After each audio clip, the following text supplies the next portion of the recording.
Une ombre s'est abattue sur la famille Morel, et rien de ce qu'ils ont tenté n'a pu stopper la spirale descendante de leur destin, marquée par une malédiction qui semble s'épaissir chaque jour. C'était un bruit léger, presque inaudible, comme un souffle de vent, à peine visible dans les reflets troubles de la lumière. Mais pour Marie Morel, ce murmure était devenu une symphonie désespérée. Une mélodie de douleur résonnait dans leur modeste maison, chaque note étant l'écho de ses enfants qui s'éloignaient des chemins de Dieu. Alexandre, l'aîné, avait cessé d'aller à la messe après des années de fervente dévotion. Clara, la benjamine, refusait de prononcer le nom du saint, préférant se perdre dans des idéaux obscurs. Et encore un autre, Paul, avait sombré dans des ambitions douteuses, s'éloignant de la lumière pour embrasser les ténèbres. Marie, le cœur lourd, savait que quelque chose de mystérieux, de maléfique même, tombait sur eux. Les nuits passaient, hantées par des rêves étranges, où un visage éclatant de sainteté apparaissait, celui de Padre Pio, accompagné d'une voix rassurante mais parfois désespérée. Elle s'accrochait à ces visions comme à des bouées de sauvetage dans une mer agitée. Un jour, dans la petite librairie du village, elle tomba sur un vieux livre poussiéreux. La couverture, ornée d'un crucifix en or usé par le temps, portait en lettres dorées le titre « Les secrets de Padre Pio, délivrance et foi ». En feuilletant les pages, elle découvrit des histoires de guérisons miraculeuses, d'esprits tourmentés trouvant la paix, et surtout des techniques secrètes de prière qui semblaient pouvoir briser les chaînes de la malédiction. Son cœur battait la chamade. Cela pouvait-il être la réponse qu'elle cherchait? La fascination pour ce saint du XXe siècle grandissait. En lisant, elle se remémorait son enfance, bercée par les récits de son propre père, un fervent admirateur de Padre Pio. Il lui avait raconté la fois où il avait vu le saint lui-même, un homme simple, loin des hautes sphères de la hiérarchie ecclésiastique, mais doté d'une aura inexplicable. Il lui avait aussi parlé d'une vieille légende. Certains porteurs de malédictions héréditaires auraient un lien secret avec le saint. Un frisson de peur parcourut l'échine de Marie. Était-il possible que sa propre histoire soit liée à cette légende? Tous ses sentiments l'accablaient, mais elle sut qu'elle devait agir. La nuit suivante, elle se tenait seule dans l'obscurité de sa chambre, un chapelet entre les mains. Elle commença à réciter les prières qu'elle avait apprises dans le livre. À mesure qu'elle priait, elle sentit une chaleur douce l'envelopper, comme si une présence bienveillante veillait sur elle. Chaque mot se faisait écho et, avec chaque répétition, un poids semblait se lever de ses épaules. Soudain, un fracas. Les enfants, qui avaient été si éloignés, avaient décidé de revenir, attirés par un éclat lumineux. Ils étaient là, perchés sur le seuil, leurs visages marqués par la confusion et la curiosité. L'atmosphère était chargée d'électricité. Leur dispute passée avait été engloutie, et il y avait maintenant quelque chose de nouveau dans l'air, une promesse d'espoir. Lors d'une nuit étoilée, Marie les conduisit tous dans un ancien sanctuaire. Ils s'étaient assis en cercle, la lumière des bougies vacillant autour d'eux. Marie expliqua aux enfants le pouvoir de la foi, les prières de délivrance et le lien avec Padre Pio. Ils la regardaient, fascinés, et peu à peu, ils prirent part aux prières. Mais les ombres, elles, n'étaient pas prêtes à se dissiper si facilement. Alors qu'ils priaient, des événements inexplicables commencèrent à se produire. Des visions de Padre Pio apparaissaient tout autour d'eux. Parfois, un souffle inexplicable éteignait les bougies. D'autres fois, une lumière brillante les enveloppait. Une sensation de crainte naissait, mêlée à une conviction que quelque chose changeait. Peu de temps après, Marie commença à avoir des visions de son passé. Dans ses rêves, elle revivait des moments que sa mémoire avait enfouis. Un vieil ami de son père, un prêtre exilé, lui avait confié quelque chose des années auparavant. Il lui avait murmuré qu'elle possédait un don, un lien avec Padre Pio, qui pouvait jeter un pont vers le divin. Elle avait rechigné à y croire, mais ses souvenirs revenaient maintenant comme des ombres, lui révélant une vérité qu'elle avait toujours ignorée. Elle comprit alors que la malédiction familiale était une illusion, un fardeau qu'elle s'était elle-même imposé en renonçant à la foi. La vérité était que la force de leur communauté, leur amour et leur foi ensemble pouvaient briser cette malédiction. Mais le chemin serait semé d'embûches, et chacun d'eux devrait chercher non dans les ténèbres, mais dans la lumière. La peur, bien que toujours présente, commença à se transformer en espoir. L'aîné accepta de faire un pèlerinage en l'honneur de Padre Pio, la Benjamine s'engagea à suivre des études religieuses, et Paul reçut la grâce de voir ses ambitions éclairées par un nouveau sens. Marie, la mère, couchait ses pensées sur du papier. Elle écrivait son propre récit, un témoignage de délivrance, sur la foi qui brassait les ténèbres et la lumière. Mais elle savait aussi que la route était encore longue, que le vrai combat n'était pas seulement contre la malédiction, mais aussi contre les doutes qui rongeaient les cœurs. Aujourd'hui, alors qu'elle observait ses enfants prier, main dans la main, elle savait une chose, avec certitude. La foi n'était pas seulement une croyance, elle était une bataille, une lutte pour la lumière à travers l'obscurité. Et même si les ténèbres cherchaient à les engloutir, la promesse de la délivrance se tenait à portée de main, chaque prière ayant le pouvoir d'éclairer la voie. Les jours s'écoulèrent après cette nuit bénie, où la flamme de la foi avait commencé à se raviver dans le cœur des enfants Morel. À mesure qu'ils se retrouvaient, un sentiment d'unité émergeait, mais avec lui, les doutes refaisaient surface, ramifiés comme les racines d'un arbre ancien. Marie, assise à la table en bois de la cuisine, observait ses enfants. Les visages d'Alexandre, Clara et Paul, à la fois marqués par une nouvelle détermination et l'ombre du passé, l'inquiétaient. Alexandre s'entraînait à faire un pèlerinage, mais son esprit semblait être en proie à une tempête douce. Clara, bien qu'engagée dans ses études, demeurait agitée comme une flamme vacillante, de peur de se perdre de nouveau dans les méandres des idées obscures qu'elle avait caressées précédemment. Quant à Paul, sa lutte avec ses ambitions l'envoyait sur des sentiers glissants. Un après-midi, alors qu'un soleil d'automne filtrait à travers les rideaux, Alexandre entra brusquement dans la cuisine. Ses yeux brillaient d'une lueur étrange. « Maman, je dois te parler !» s'exclama-t-il. « J'ai rencontré quelqu'un au marché, un homme qui prétend avoir des connaissances sur notre famille. » Marie se figea. L'angoisse s'empara d'elle. L'idée que quelqu'un d'extérieur puisse connaître leurs souffrances la troublait. « Que sait-il sur nous ?»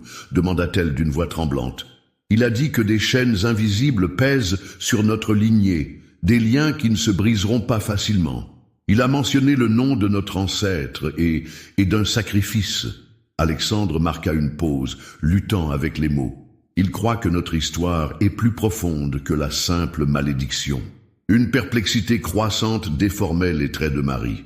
Elle prit son fils par les épaules dans un geste de réassurance. « Ne prêtons pas attention aux folies des inconnus. Notre force réside dans notre foi et notre amour pour Dieu et pour l'un pour l'autre. » Pourtant, un voile d'inquiétude s'était glissé dans le cœur d'Alexandre. Il poursuivit. « Mais, et si ce qu'il dit est vrai, il y a des siècles de souffrance derrière nous, maman. Peut-être devrions-nous creuser plus profondément. » Clara, qui avait jusqu'à présent écouté en silence, se redressa, impatiente. Et si ces ombres qui nous hantent ne sont pas simplement une question de prière, mais de secrets enfouis? J'ai toujours eu cette impression qu'il y avait quelque chose dans nos veines, quelque chose d'obscur. La voix de Paul, habituellement enjouée, était devenue grave. Il est temps de découvrir ce qui se cache réellement. Nous avons prié et nous avons commencé à changer, mais que se passerait-il si ce changement ne suffisait pas? Marie sentit son cœur se serrer à l'idée de tout ce qui pourrait couver sous la surface. Que voulez-vous dire, enfant? Vous ne pouvez pas céder à l'obscurité en cherchant des vérités qui pourraient vous détruire. Son ton était empreint d'une mère inquiète, mais en même temps, elle savait que cette conversation était inévitable. Nous avons besoin de réponses, insistait Alexandre. Si Padre Pio a pu faire des miracles, peut-être qu'il y a aussi une vérité à découvrir dans notre histoire. Dans les jours qui suivirent, les enfants s'engagèrent dans des recherches sur leur ascendance. Ils passèrent des heures dans la bibliothèque du village, fouillant dans des vieux registres, questionnant des anciens du coin. Leurs rencontres avec les autres habitants du village apportaient plus de confusion qu'unité. Les rumeurs vagabondaient, ajoutant à la mystique de leur famille. Les histoires de malédiction se mêlaient à celles de héros malheureux. Un soir, Marie trouva Clara plongée dans un vieux livre sur les rites et les rituels ancestraux. « Clara, qu'est-ce que tu fais ?» demanda-t-elle d'une voix douce, cherchant à comprendre. « Je cherche des indices, maman. Nous ne pouvons pas échapper à notre passé, et peut-être que comprendre cela pourrait nous libérer, au lieu de continuer à vivre dans l'angoisse de la malédiction. » Marie s'assit à côté d'elle, cherchant à trouver les mots justes. « Mais ces livres parlent souvent de l'obscurité, de sacrifice. C'est dangereux. Restez concentrés sur votre foi, et ne laissez pas la curiosité vous entraîner sur des chemins périlleux. » Clara leva les yeux, portant en elle une lueur de défi. Et si la vraie délivrance ne se trouvait pas seulement dans la foi, mais également dans l'affrontement de notre héritage? Le dialogue était tendu, mais quelque chose de fort éveillait en Marie son propre héritage. Ses pensées dérivèrent aux visions qu'elle avait eues, aux murmures du sein, aux promesses de paix. Mais à l'intérieur d'elle, une lutte se déclarait. Comprendre le passé pouvait-il vraiment éclairer le présent? Ou cela les ancrerait-il davantage dans des ténèbres déjà trop présentes? Les jours précédant le pèlerinage furent marqués par l'angoisse et l'ébullition intérieure. Paul, en particulier, était plus fortement affecté. Sa détermination à changer sa vie était positive, mais il était assailli par des doutes sur sa valeur et les choix qu'il avait faits. Il commençait à se sentir tiraillé entre la lumière qu'il cherchait et le poids des décisions passées. Les revenants de ses ambitions le hantaient. Alors qu'il marchait seul un soir, il croisa la route du mystérieux homme qu'Alexandre avait rencontré au marché. « Tu cherches des réponses, n'est-ce pas ?» l'interpella l'homme avec un sourire énigmatique. « Les chaînes de l'histoire ne peuvent être rompues sans sacrifice. Prends garde, car tout savoir a un prix. » Paul se figea. L'ombre de la tentation se faufila derrière lui, promettant un chemin plus simple, mais plus obscur. Étonnamment, au fond de lui, une légère lueur d'éveil luttait pour sortir. Il retourna chez lui, la tête en proie à des pensées tumultueuses. Dans cette nuit lourde de promesses et d'incertitudes, Marie s'éveilla à nouveau avec un rêve troublant. Badrépio, toujours présent, lui semblait maintenant plus que jamais un phare, mais aussi un gardien des secrets sur lesquels il s'engageait à s'aventurer. Les enfants, tous réunis pour le pèlerinage, étaient également sains et saufs, mais une ombre grandissante s'avançait sous leurs pas. Le jour du pèlerinage approchait, et la tension dans la maison augmentait. Chacun portait en lui des secrets à dévoiler. Aurait-elle la force de se tenir ensemble, ou serait-il attiré par les voix résonnantes de leur passé, leur héritage, les échos d'une malédiction que peut-être eux seuls pourraient briser? Alors qu'ils prenaient la route en ce matin, tout semblait à la fois prometteur et dangereux, comme un fil tendu entre l'espoir et le désespoir. Marie se retourna une dernière fois vers leur maison, une larme aux yeux, et murmura une prière pour que la lumière accompagne chacun des pas qu'ils allaient faire ensemble. Mais, au fond de son cœur, elle savait déjà, le vrai combat n'avait fait que commencer. Les enfants Morel prenaient la route, et avec chaque pas, le chemin se faisait simultanément léger et lourd, comme s'ils marchaient entre deux mondes. L'air était vif, chargé de promesses d'exploration, mais aussi d'un malaise que Marie ne pouvait ignorer. Au fond de son cœur, elle sentait que ce pèlerinage serait plus qu'une simple quête de foi. Ce serait une confrontation. Les ombres de leur passé et les chaînes invisibles de leur héritage se resserraient lentement autour d'eux, comme un serpent prêt à frapper. Marie, en tête de file, s'efforçait d'ignorer les murmures qui s'élevaient dans son esprit, mais elle ne pouvait échapper à ce sentiment de fatalité. À ses côtés, Clara marchait, les yeux fixés sur le chemin en devant elle, l'air pensive. Pourtant, elle ne pouvait pas dissimuler l'agitation qui affleurait. Alexandre, derrière elle, semblait troublé, jetant de temps à autre des regards en arrière, comme si quelque chose l'attirait à un passé qu'il devait entendre et comprendre. Un peu plus loin, Paul marchait à un rythme plus lent. Leurs discussions sur les secrets de la famille, les murmures de sacrifice, alimentaient une tempête qui grondait dans son esprit. Les visions du mystérieux homme au marché le hantaient. Que voulait-il dire par un sacrifice? Les mots résonnaient en lui, tissant des réflexions sombres. Ne pas en parler ne ferait qu'accentuer son propre malaise. Quelque chose au fond de lui, cependant, lui disait que ses frères et sœurs avaient besoin de lui aussi déterminés que lui, même si la tentation de cogiter dans l'ombre était forte. Alors qu'il dépassait les lumières scintillantes du village, une atmosphère différente s'éveilla autour d'eux. Les bruits de la ville s'estompaient lentement pour céder la place au bruissement des feuilles et au chant distant des oiseaux. Si ce chemin menait à la lumière, la route semblait truffée d'embûches. La vue du sanctuaire, émergeant au loin avec sa silhouette majestueuse, éveilla des souvenirs lointains à Marie. Elle s'était toujours sentie connectée à ces murs sacrés, mais aujourd'hui, quelque chose en elle tremblait. Le groupe fit une pause sous un grand chêne, ses branches s'étendant comme des bras bienveillants pour les accueillir. Marie se tourna vers ses enfants, qui avaient tous l'air préoccupés. « Prenons un moment », suggéra-t-elle, leur voix douce brisant légèrement le silence pesant. « Qu'est-ce qui vous préoccupe ?»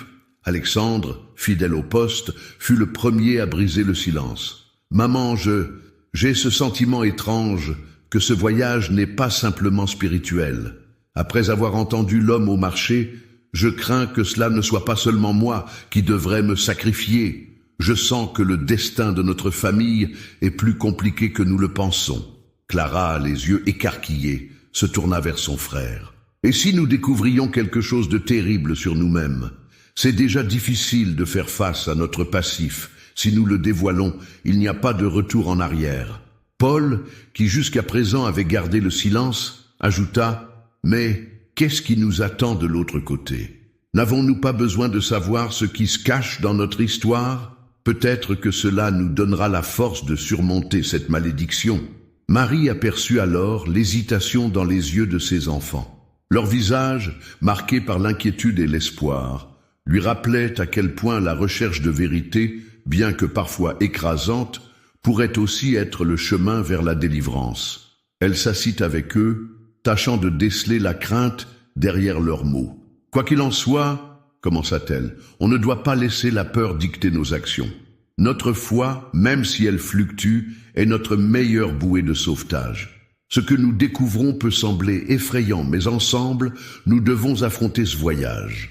Peu importe les sacrifices, nous avons uni notre force et notre amour. » Le groupe reprit sa marche, un peu plus léger, mais une obscurité persistait au fond de leurs esprits. En approchant du sanctuaire, Philippine, une femme du village qu'ils connaissaient peu mais qui avait une réputation de sage, s'avança vers eux. Ses yeux brillaient d'une connaissance insondable. Elle les salua d'une voix douce, presque mélodieuse. « Vous allez au sanctuaire pour prier, n'est-ce pas? Mais vos cœurs semblent troublés. » Marie sentit un frisson parcourir son échine. « Oui, en quelque sorte. Nous essayons de comprendre ce qui nous arrive. » Philippine hocha la tête, un sourire mystérieux flottant sur ses lèvres. « Il y a des histoires que la lumière ne peut dévoiler sans l'obscurité. Si vous cherchez la vérité, sachez que les chemins se divisent souvent au moment où l'on pense avoir trouvé une réponse. Le courage est la clé, mais la curiosité peut vous entraîner vers des abîmes. Écoutez les murmures des ancêtres, car ils ont beaucoup à enseigner. » Les enfants échangèrent des regards perplexes, tandis que Marie se sentait à la fois interpellée et réconfortée par les paroles de Philippine. Elle savait que leur héritage pouvait contenir des vérités qu'ils n'étaient pas toujours prêts à accepter. Le groupe entra enfin dans le sanctuaire. Les murs, ornés de fresques anciennes, imprégnaient l'air d'une atmosphère sacrée. Les bougies scintillantes projetaient des ombres dansantes sur les visages retrouvés des saints qui les regardaient depuis les murs.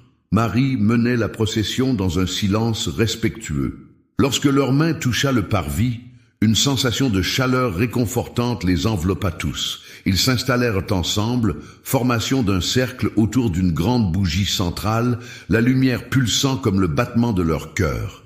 Marie ferma les yeux, murmurant une prière, tandis que ses enfants faisaient de même.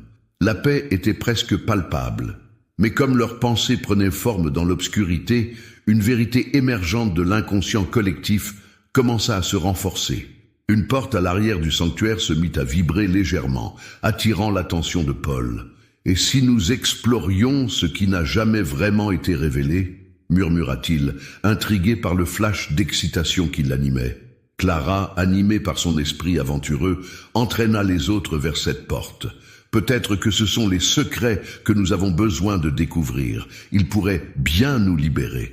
Marie, avec un mélange de crainte et de curiosité, les suivit en arrière-plan. « Soyons prudents », leur lança-t-elle, la voix teintée d'une alerte. « Rappelez-vous, ce qui se cache dans notre passé peut teinter notre présent de manière que nous ne pouvons pas anticiper. » La porte grinçait en s'ouvrant, révélant un passage obscur et sinueux qui s'enfonçait dans des ténèbres impénétrables. Leur cœur battait la chamade, une étincelle d'appréhension mêlée à un désir ardent de comprendre, de découvrir. Pas à pas, ils avancèrent, les lanternes du sanctuaire vacillant derrière eux. Le couloir se ramifiait bientôt en deux chemins opposés, l'un semblant se plonger dans l'ombre étouffante et l'autre émettant une faible lueur, semblable à un appel.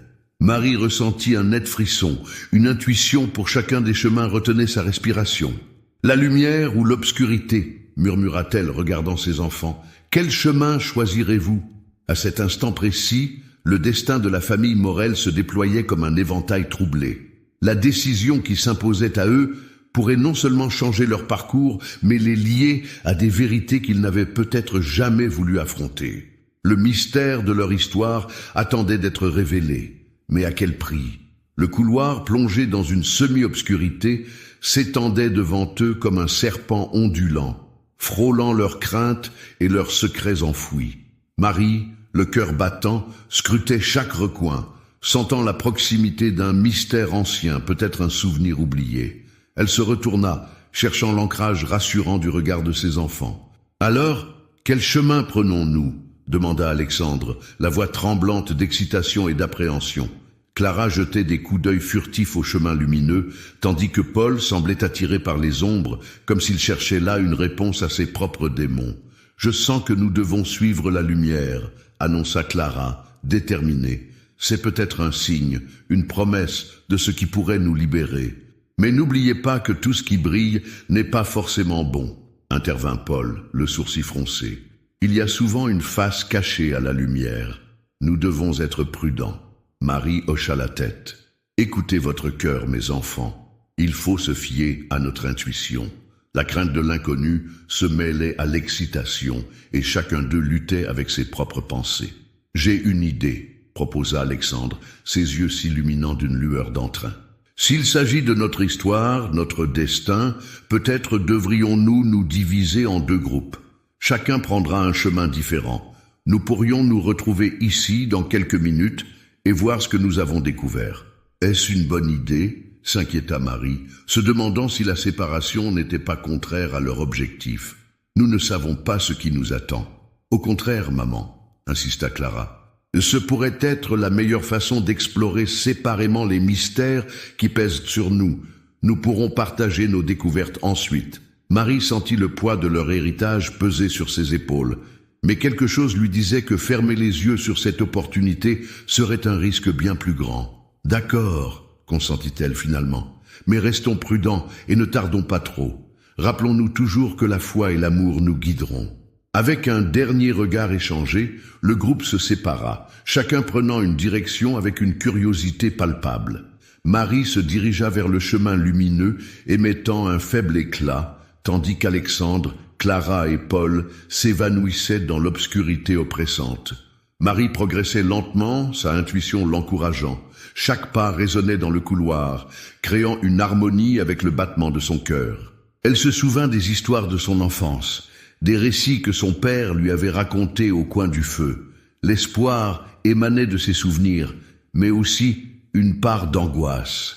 La lumière scintillante devant elle semblait émettre une chaleur douce, mais une petite voix murmurait son inquiétude sur ce qui pouvait l'attendre de l'autre côté. Soudain, un son, à peine un murmure, interrompit ses pensées. Elle s'arrêta, tendant l'oreille. « Qui est là ?» appela-t-elle d'une voix ferme, bien que tremblante. Le silence lui répondit d'abord, avant qu'un souffle frais ne se glisse dans l'air. Marie avança d'un pas décidé, tentant de briser la tension qui pesait dans l'air. Dans un petit renfoncement au bout du couloir lumineux, elle découvrit une pièce inondée de lumière. Au centre se tenait une table ornée d'objets anciens, des reliques qu'elle reconnaissait à peine. Sur la table, des livres aux pages jaunies protégeait des secrets que seuls les tourments du temps pouvaient expliquer. Parmi eux, un crucifix en bois sculpté, tout en courbe délicate, semblait émerger du lot, attirant son attention. Elle s'en approcha, le cœur serré. L'atmosphère autour d'elle vibrait d'une énergie palpable. « C'est un signe », murmura-t-elle, et comme si elle avait invoqué la mémoire des ancêtres, une vision apparaissait devant ses yeux. Elle vit des silhouettes floues mais reconnaissables, des membres de sa famille, dormant dans l'obscurité, leurs regards perdus, en quête de lumière. Dans cette vision fugace, une voix résonna, celle de son père, l'appelant à plonger dans l'héritage complexe de leur lignée. « Marie, il est temps de comprendre la vérité. Les chaînes qui nous lient exigent d'être découvertes. » Elle ferma les yeux, sa respiration s'accélérant. « Mais quelle vérité !» chuchota-t-elle, un mélange d'espoir et de crainte. Ses mains effleurèrent le crucifix et une onde de chaleur l'envahit à nouveau. Elle savait que le moment était venu de faire face aux secrets de sa famille. De l'autre côté du couloir, Alexandre, Clara et Paul avançaient dans l'ombre. Leur cœur était accroché à la peur de l'inconnu. Alexandre menait la marche, son esprit en proie à la quête de vérité. « Nous devons rester unis », murmura-t-il, sans se retourner.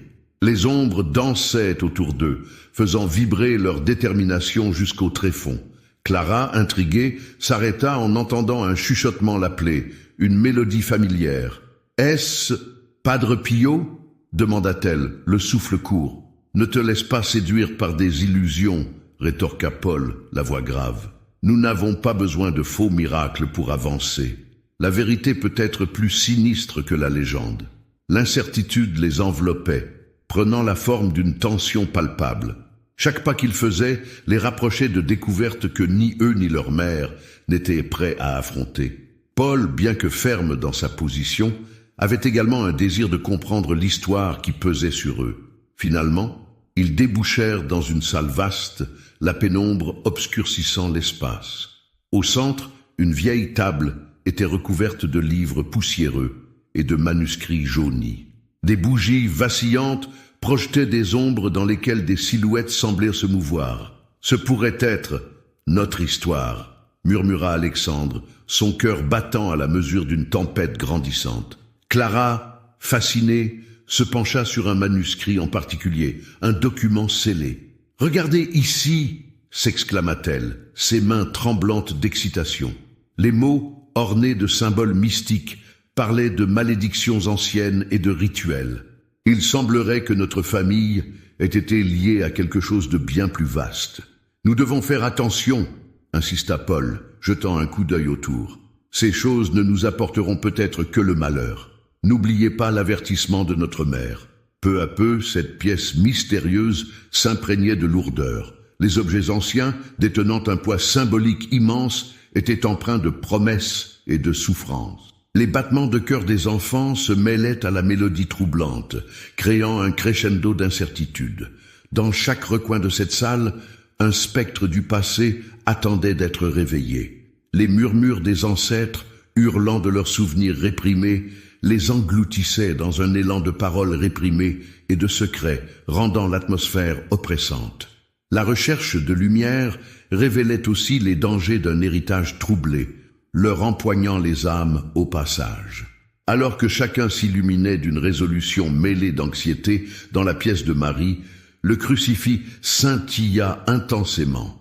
Une vibration, à la fois réconfortante et tumultueuse, se fraya un chemin dans l'harmonie de leur cœur. Dans ce moment suspendu, la tension s'intensifia, des échos d'histoires anciennes vibrèrent dans l'air, et tout à coup, un cri, clair et tranchant, déchira la sérénité. Marie, Alexandra, Clara, Paul, il est temps de choisir. Vos ancêtres attendent votre réponse. La déclaration trouva écho dans le passé, et pour une fraction de seconde, chacune des familles Morel ressentit un lien, un élan vers l'inconnu. La lumière et l'obscurité, leurs fardeaux et leurs promesses, se tendirent sur le fil du destin. Les enfants, au sommet de leur foi vacillante, se retrouvaient face à leur choix, entièrement exposés. La route à venir, pleine de promesses mais révélations, se dressait devant eux aussi incertaine qu'illuminante. Le chemin du retour dans la lumière se dessinait, mais il commençait à se heurter aux terrifiantes vérités. Marie, émue par l'impulsion du passé, savait que tout était encore à construire, que les liens qu'ils entretenaient les mèneraient vers des révélations inattendues. Mais elle aussi interrogeait ce qu'il en coûterait d'en découvrir les vérités, laissant la jetée de l'ombre et de la lumière se scinder sur un nouveau commencement. Le temps, lui, s'était suspendu, et sur le fil du destin, à chaque expiration, les choix se rapprochaient. La tension dans la salle était palpable. Les enfants Morel, face à ces révélations troublantes, sentaient le poids de leur héritage peser lourdement sur leurs épaules. Le cri mystérieux résonnait dans l'air comme une invitation à découvrir la vérité enfouie en eux. Chacun d'eux savait que ce chemin ne pouvait être emprunté sans courage ni sacrifice. Marie, dans la pièce adjacente, pressait la fine croix entre ses doigts, la chaleur émanant du crucifix se diffusant à travers son corps. « Nous devons décider ensemble », déclara Alexandre d'une voix déterminée, sa main serrant celle de Clara et de Paul. « Ce que nous avons découvert ici est plus qu'une simple légende. C'est notre histoire. » Clara acquiesça, la peur et l'excitation se mêlant dans son regard. « Je ressens que nous sommes liés à quelque chose de bien plus profond. Peut-être que ce que nous devons apprendre sur notre passé peut nous apporter la force nécessaire pour briser cette malédiction. » « Mais à quel prix ?»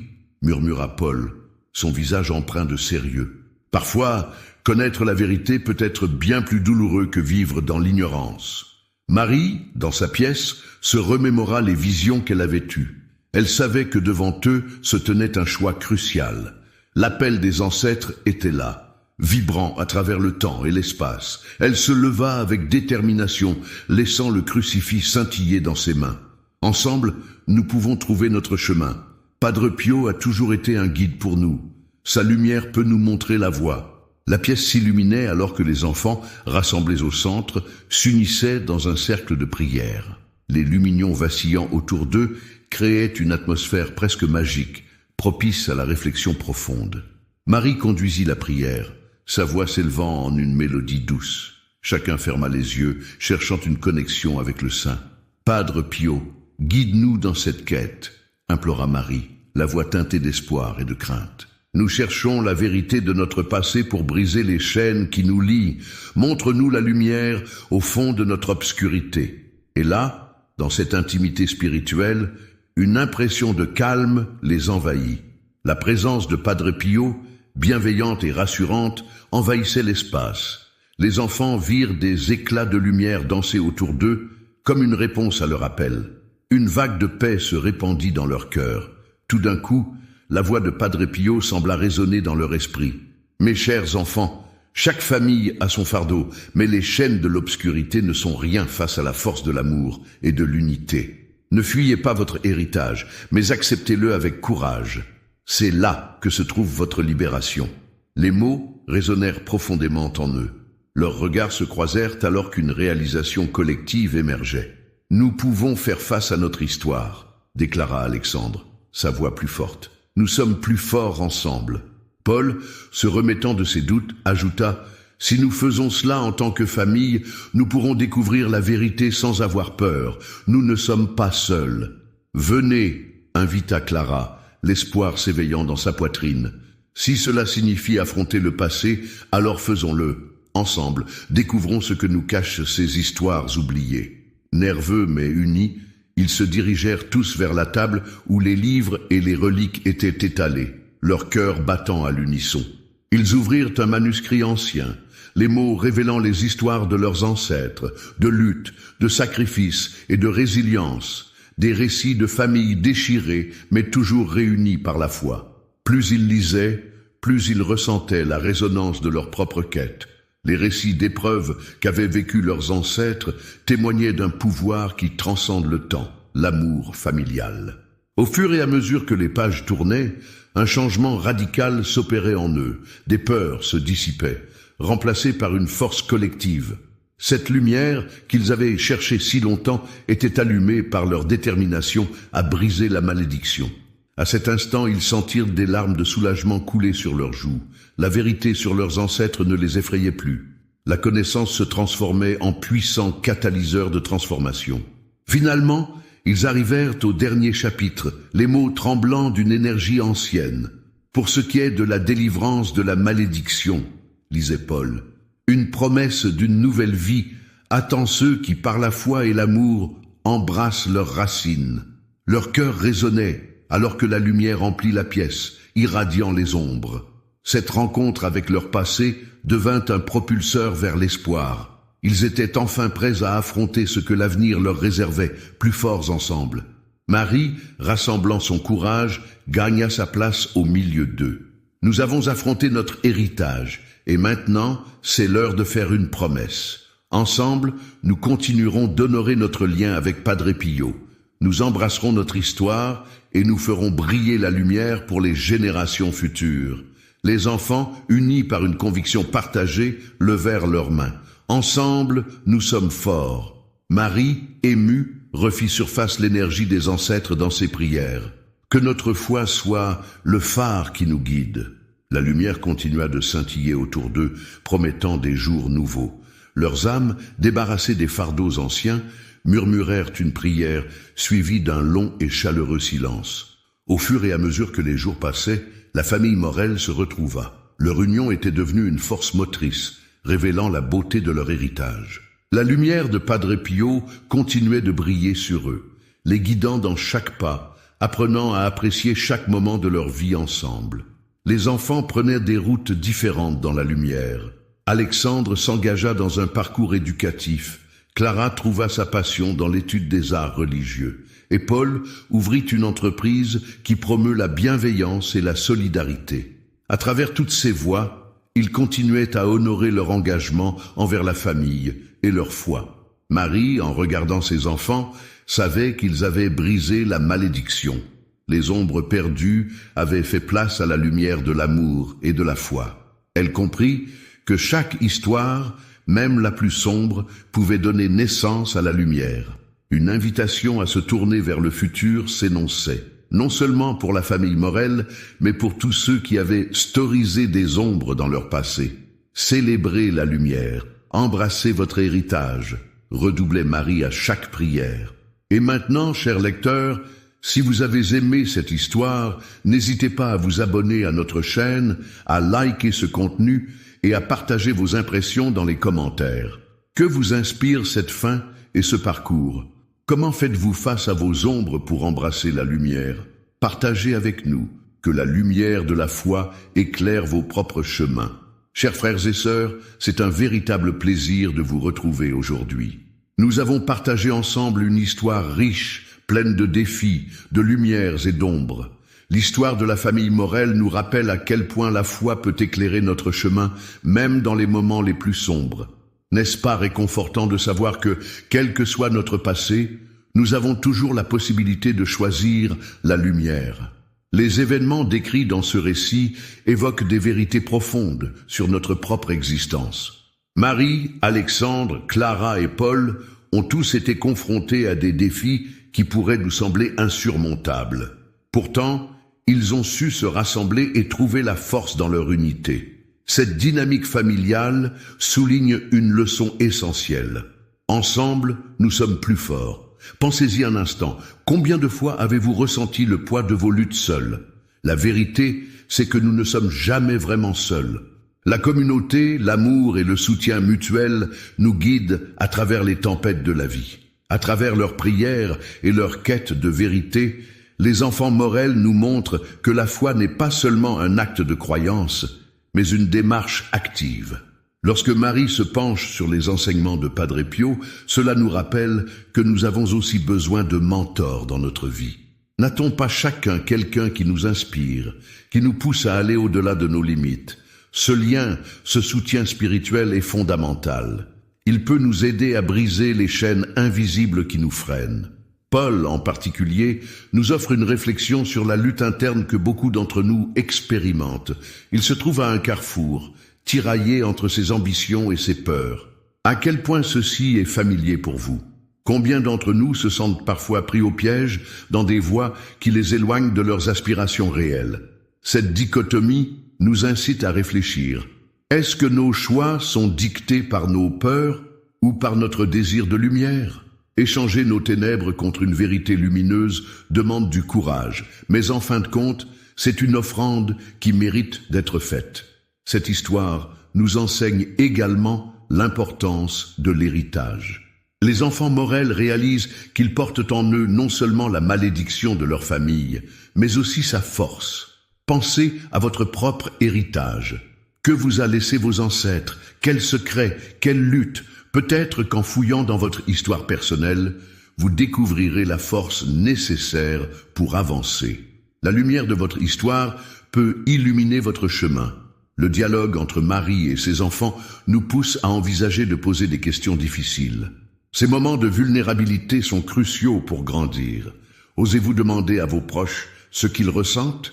Avez-vous déjà osé partager vos propres doutes? Ces échanges peuvent être le catalyseur qui vous propulse vers la guérison. Le choix de se séparer pour explorer les chemins obscurs et lumineux montre une autre dimension de la foi. Ne craignons pas l'inconnu. Oui, le chemin vers la vérité peut être semé d'embûches, mais c'est aussi là que se trouve l'opportunité de véritables transformations. Les enfants Morel, chacun dans leur recherche, nous montrent que la compréhension de soi peut aussi mener à la lumière. N'attendons pas que nos circonstances nous forcent à agir. Prenons l'initiative d'explorer ces vérités, même si cela signifie affronter nos peurs. Marie, en touchant le crucifix, incarne la connexion divine. Elle nous rappelle qu'il y a toujours une lumière à portée de main, un guide spirituel, même dans les moments de désespoir. Padre Pio, avec ses enseignements sur la foi, devient un phare pour les Morel, mais aussi pour chacun de nous. Avez-vous déjà senti que quelque chose vous poussait à avancer, quelque chose de plus grand que vous-même? Cette voix intérieure, c'est souvent le Saint qui nous appelle. Le récit encourage à créer un espace pour la prière dans nos vies. Comment incluons-nous des moments de réflexion et de connexion spirituelle dans notre quotidien? Ces pauses sont essentielles, comme l'a démontré Marie. Elles nous permettent d'élever nos pensées et d'entrer en résonance avec notre propre essence. Ainsi, lorsque nous célébrons l'héritage des Morel, questionnons-nous. Comment pouvons-nous embrasser notre propre héritage? Comment pouvons-nous, grâce à nos luttes, devenir des porteurs de lumière pour nos familles et nos communautés? Il est temps pour chacun de nous de s'engager sur ce chemin de découverte, en développant une foi active, en cherchant des réponses au sein de nos communautés.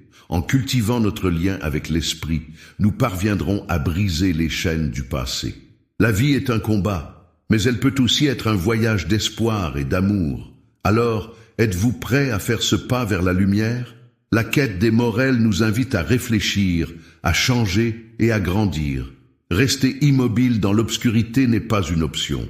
Prenons la décision dès aujourd'hui d'avancer ensemble dans l'amour et la foi. N'oubliez pas, les histoires que nous choisissons de vivre aujourd'hui ont le pouvoir de transformer non seulement nos vies, mais aussi celles des générations futures.